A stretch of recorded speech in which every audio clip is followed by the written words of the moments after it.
बाबा, अगर किसी दिन मेरा मन हार जाए, उम्मीद की लौ धीमी पड़ जाए और दुनिया की परेशानियां मुझ पर भारी लगने लगें, तो बस एक बात याद दिला देना कि आपका आशीर्वाद मेरी समस्याओं से बहुत बड़ा, बहुत शक्तिशाली है। बच्चे दी गल समझने की कोशिश करते हैं। एक बालक है 5 से लेकर 7-8 साल की उम्र में, वो दोस्तों कहता मेरा पिता बहुत ताकतवर है, पिताजी बहुत कुछ कर सकते हैं। उसको अपना पिता हीरो दिखता है, स्कूल में बड़ी डिंगे मारता है पिताजी के लिए, पिताजी ऐसे पिताजी वो। अब वो 10 साल का होता है, वही कहने लगता है कि पिताजी अब टोकते हैं, रोकते हैं, पिताजी अच्छे नहीं है, माताजी अच्छे नहीं है। देखो मन कैसे बदला।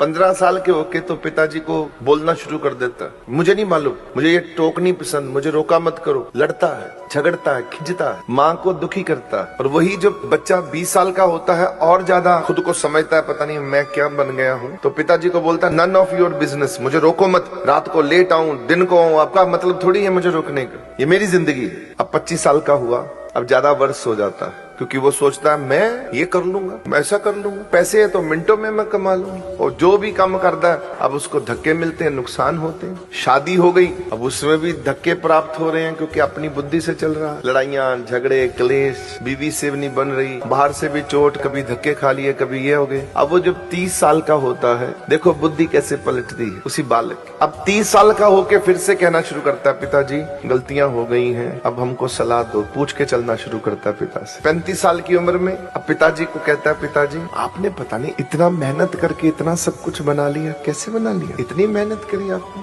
इतने अच्छे पिताजी थे आप, मैं आपसे लड़ता रहा और आप सहते रहे। 40 साल में पिताजी को कहता है, मेरे बाप जैसा कोई बाप नहीं है, माँ जैसी कोई माँ नहीं है। उसको तब पता लगता है कि मेरी माँ देवी है, मेरा बाप देवता है। और 45 साल में जाकर जब उसका बाप संसार से चला जाता है, रोता है कि काश मेरा पिता होता मेरे साथ, तो आज मैं दुनिया जीत लेता। ये मन है, मेरी माँ आज होती मैं ये करता। 45-50 साल का अभागा बालक अब माँ बाप को मिस करता है, याद करता कि उन्होंने ये किया, इतना सब कुछ कर दिया, लालन पालन किए, मेहनत करी हमारे। वही बालक देखो कैसे बदल गया। वो 25 साल में अपने माँ बाप को दुश्मन समझता है और फिर उनके गुण गाता है 30 साल की उम्र के बाद। अब ये जो कथा है, इसका सार यही है कि हम अपने माँ बाप को ही नहीं समझ पाते जिन्होंने हमें जन्म दिया है। गुरु को समझने के लिए तो जीवन लग जाएगा, तब भी समझ नहीं आएगा कि हमारा गुरु कितना बड़ा है,